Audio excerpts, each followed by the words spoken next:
Definisi tables dan figures. Tables atau tabel menurut Kamus Besar Bahasa Indonesia yaitu daftar berisi ikhtisar, sejumlah atau besar data informasi. Biasanya berupa kata-kata dan bilangan yang tersusun secara bersistem, mengurut ke bawah dalam lajur dan deret tertentu, dengan garis pembatas sehingga dapat dengan mudah disimak. Sedangkan figures atau angka menurut Kamus Besar Bahasa Indonesia yaitu tanda atau lambang sebagai pengganti bilangan.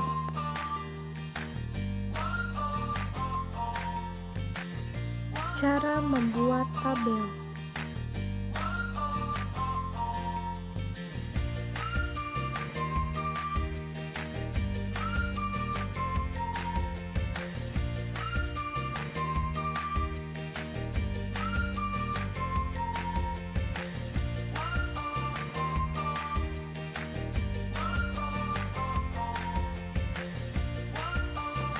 Tujuan dari tables dan figures dalam makalah penelitian. Tujuan gambar, angka, dan tabel adalah untuk meningkatkan makalah penelitian dengan memberikan representasi visual dari data penelitian. Juga menarik pembaca dengan cara visual yang menarik. Prinsip-prinsip tables dan figures. Prinsip pertama adalah keharusan. Tabel dan angka harus dibuat untuk membantu pembaca memahami informasi yang disajikan dalam makalah penelitian. Ini tidak dibuat untuk menghabiskan ruang atau menyamarkan hasil yang sedikit signifikan di balik layar statistik yang rumit. Prinsip kedua adalah hubungan antara tabel atau gambar dengan teks. Hubungan antara tabel atau gambar dengan teks harus saling terkait dengan fungsi tabel dan angka untuk melengkapi sebuah teks.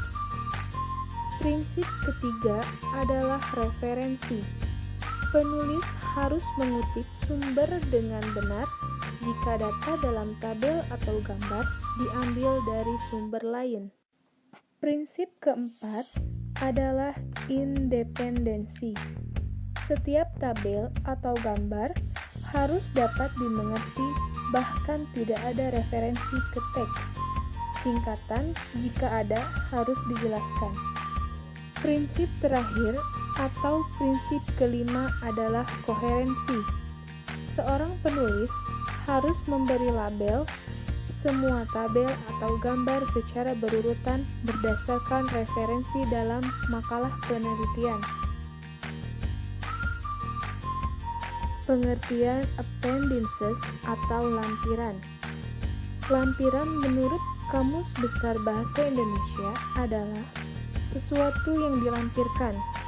Lampiran dapat didefinisikan juga sebagai informasi tambahan atau bahan pelengkap yang biasanya disediakan pada akhir makalah penelitian. Yang termasuk dalam lampiran yaitu appendix mungkin berisi berbagai jenis data mentah seperti dokumen, grafik, bagan, diagram, peta, gambar, tabel, dan sebagainya. Yang paling penting adalah bahwa isi lampiran harus relevan dengan konten dari makalah penelitian. Jika tidak terkait dengan makalah penelitian, maka tidak boleh dimasukkan dalam lampiran.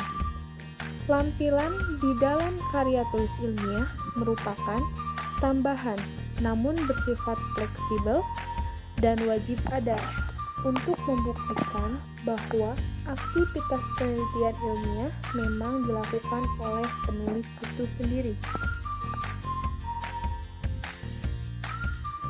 Cara menulis lampiran.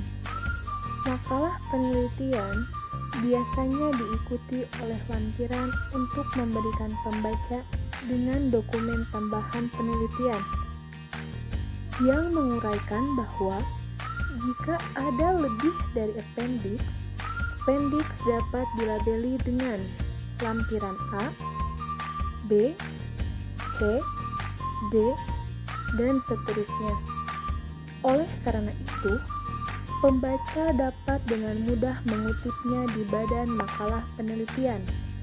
Lampiran biasanya dimasukkan ke dalam urutan yang penulis rujuk di badan makalah penelitian. Setiap lampiran biasanya ditulis pada halaman terpisah dan ditulis dalam daftar isi. Untuk menulis lampiran menggunakan gaya apa, penulis harus meletakkan judul di tengah, menggunakan huruf besar dan kecil. Teks pada lampiran harus rata-rata dan paragrafnya harus diidentifikasi.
Kesimpulan, tujuan gambar, angka, dan tabel adalah untuk meningkatkan makalah penelitian dengan memberikan representasi visual dari data penelitian.